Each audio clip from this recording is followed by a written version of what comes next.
Seja bem-vindo à nossa leitura da Bíblia do dia 12 de agosto. Livro de Neemias, capítulo 3, versículo 15, até o capítulo 5, versículo 19. Primeira carta de Paulo aos Coríntios, capítulo 7, versículo 25 ao 40. Livro dos Salmos, capítulo 32. Provérbios, capítulo 21, versículos 5 ao 7. Inscreva-se em nosso canal Bíblia em Foco 66. Deixe seu joinha, comente, compartilhe e ative as notificações. Livro de Neemias, capítulo 3, versículo 15. À porta da fonte reparou Assalum, filho de Col-Ozé, maioral do distrito de Mispa. Ele a edificou e a cobriu, e lhe assentou as portas com seus ferrolhos e trancas, e ainda o muro do açude de Selá, junto ao jardim do rei, até os degraus que descem da cidade de Davi. Depois dele reparou Neemias, filho de Asbuque, maioral da metade do distrito de Bet-Zu, até defronte dos sepulcros de Davi, até o açude artificial e até a casa dos heróis.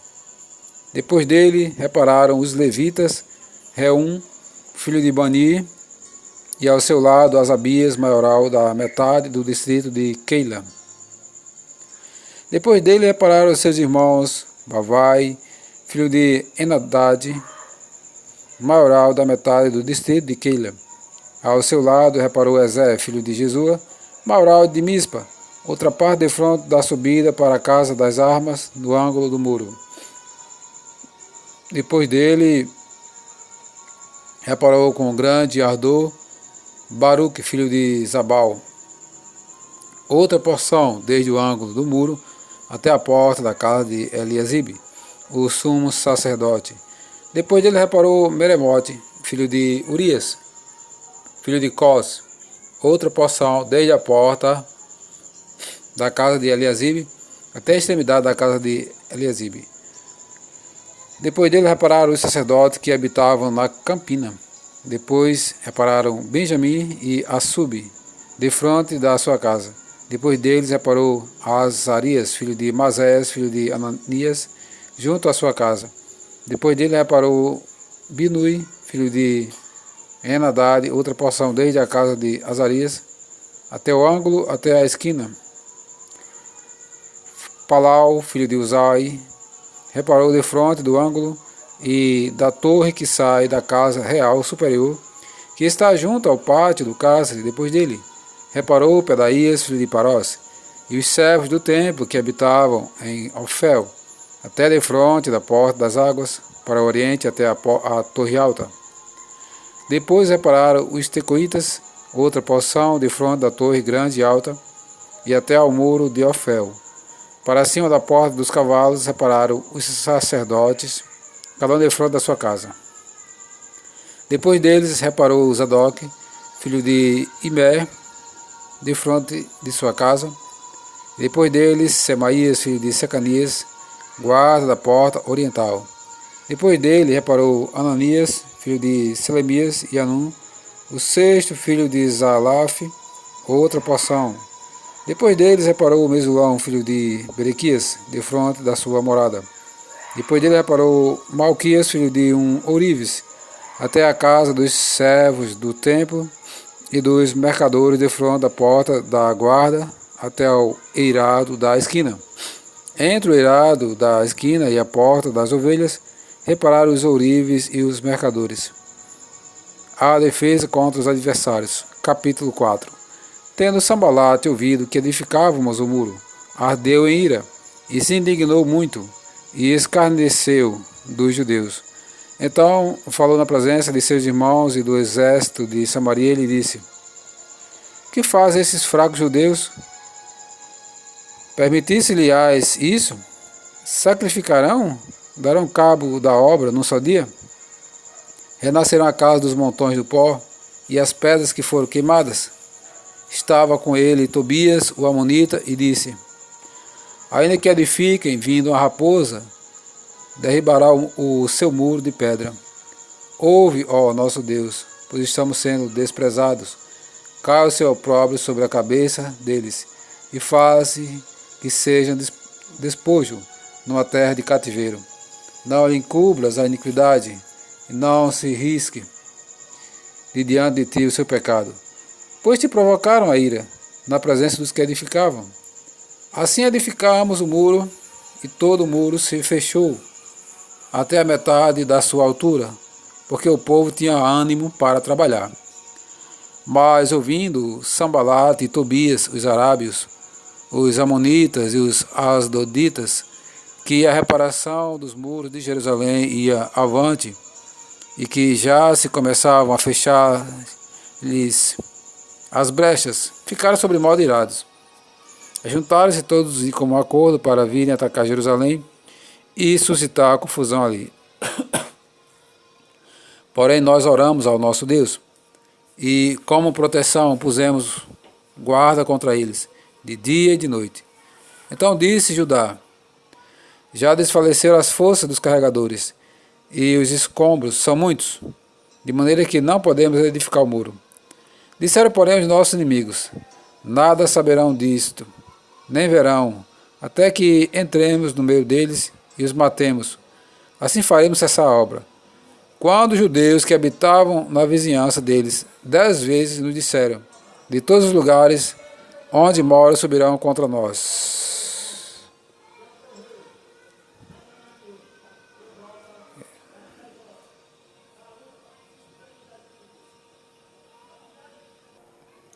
Então pus o povo por famílias, dos lugares baixos e abertos, por detrás do muro, com as suas espadas e as suas lanças e os seus arcos.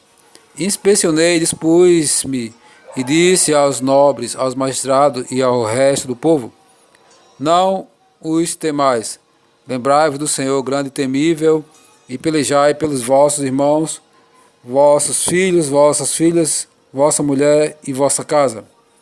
E sucedeu que, ouvindo os nossos inimigos, que já sabíamos e que Deus tinha frustrado o desígnio deles, voltamos todos nós ao muro, cada um à sua obra.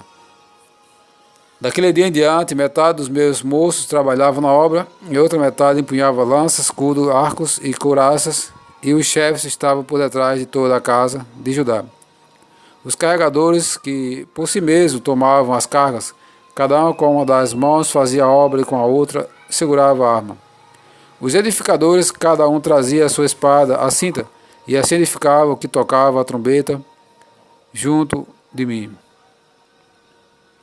Disse eu aos nobres, aos magistrados e ao resto do povo: grande e extensa é a obra, e nós estamos no muro muito separados, longe uns dos outros.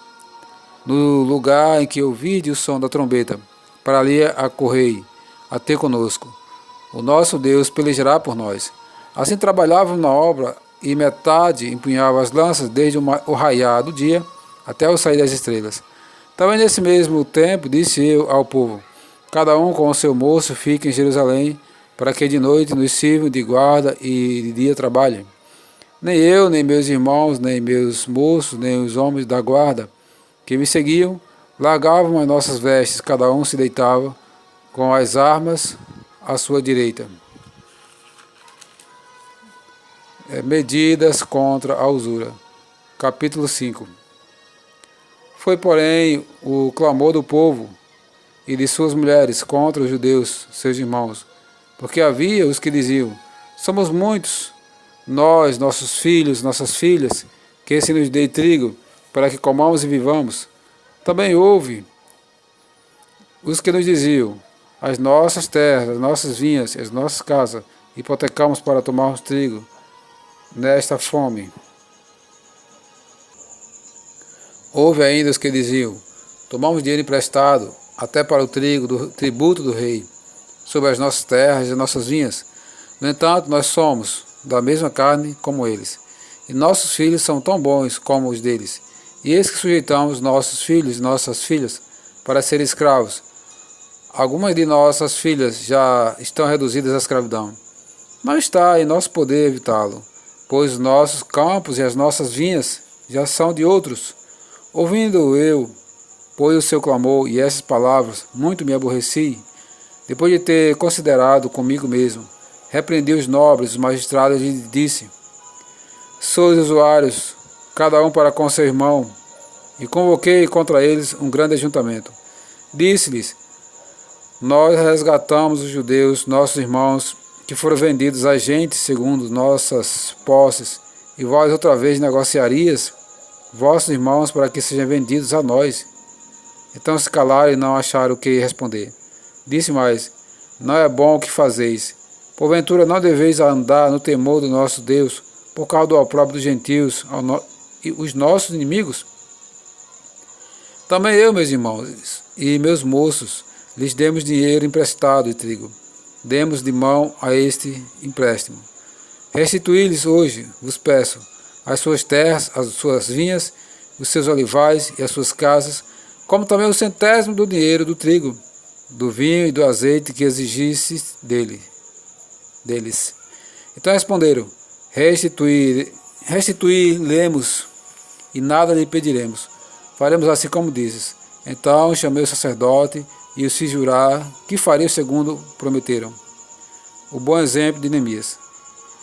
Também sacudi o meu regaço e disse: assim faça Deus, sacuda da sua casa e do seu trabalho a todo homem que não cumprir esta promessa. Seja sacudido e despojado. E toda a congregação respondeu: amém. E louvaram o Senhor, e o povo fez segundo a sua promessa. Também desde o dia em que fui nomeado seu governador na terra de Judá, desde o 20º ano até o 32º ano do rei, Artaxerxes, 12 anos, nem eu nem meus irmãos comemos o pão devido ao governador. Mas os primeiros governadores que foram antes de mim oprimiram o povo e lhe tomaram pão e vinho, além de 40 ciclos de prata. Até os seus moços dominavam sobre o povo. Porém, eu assim não fiz, por causa do temor de Deus. Antes também, na obra deste muro, fiz reparação, e terra nenhuma compramos, e todos os seus moços se ajuntaram ali para a obra. Também 150 homens dos judeus e dos magistrados, e os que vinham a nós, dentre as gentes que estavam ao nosso redor, eram seus hóspedes. O que se preparava para cada um era um boi e 6 ovelhas colhidas. Também à minha custa eram preparadas aves, e de 10 em 10 dias, muito vinho e de todas as espécies. Nem por isso exigi o pão devido ao governador, porquanto a servidão deste povo era grande. Lembra-te de mim para o meu bem, ó meu Deus, e de tudo quanto fiz a este povo. Primeira Epístola de Paulo aos Coríntios, capítulo 7, versículo 25 ao 40. Problemas com respeito ao casamento em tempos de tribulação. Com respeito a virgens, não tenho o mandamento do Senhor, porém dou minha opinião, como tendo recebido do Senhor a misericórdia de ser fiel.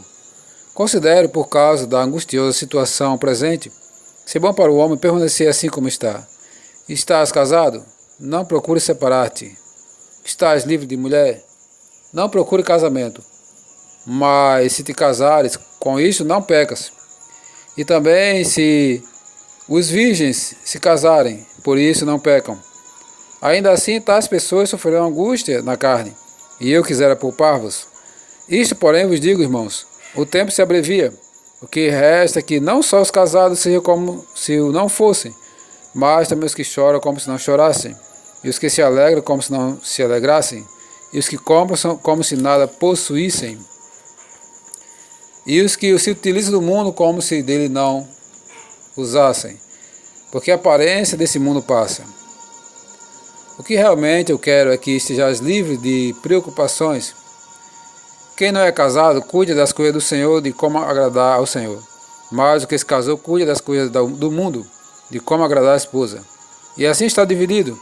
Também a mulher, tanto a viúva como a virgem, cuide das coisas do Senhor para ser santa, assim no corpo como no espírito. A quem se casou também se preocupa com as coisas do mundo, de como agradar ao marido. Digo isto em favor dos vossos próprios interesses. Não que eu pretenda enredar-vos, mas somente para o que é decoroso e vos facilito consagrar-se desimpedidamente ao Senhor. Entretanto, se alguém julga que trata sem decoro a sua filha, estando já a passar-lhe a flor da idade, e a circunstância o exige, faça o que quiser, não peca, que se case.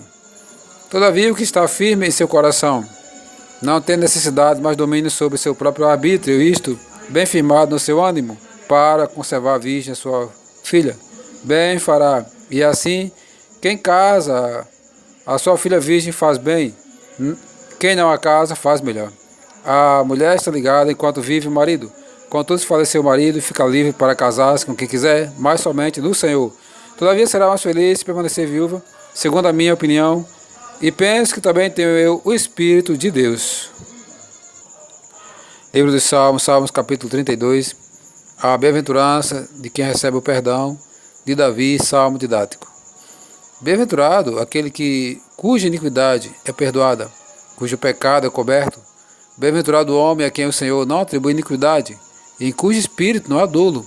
Enquanto calei os meus pecados, envelheceram meus ossos, pelos meus constantes gemidos todo dia, porque a tua mão pesava dia e noite sobre mim.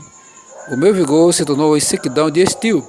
Confessei-te o meu pecado, e a minha iniquidade não mais ocultei.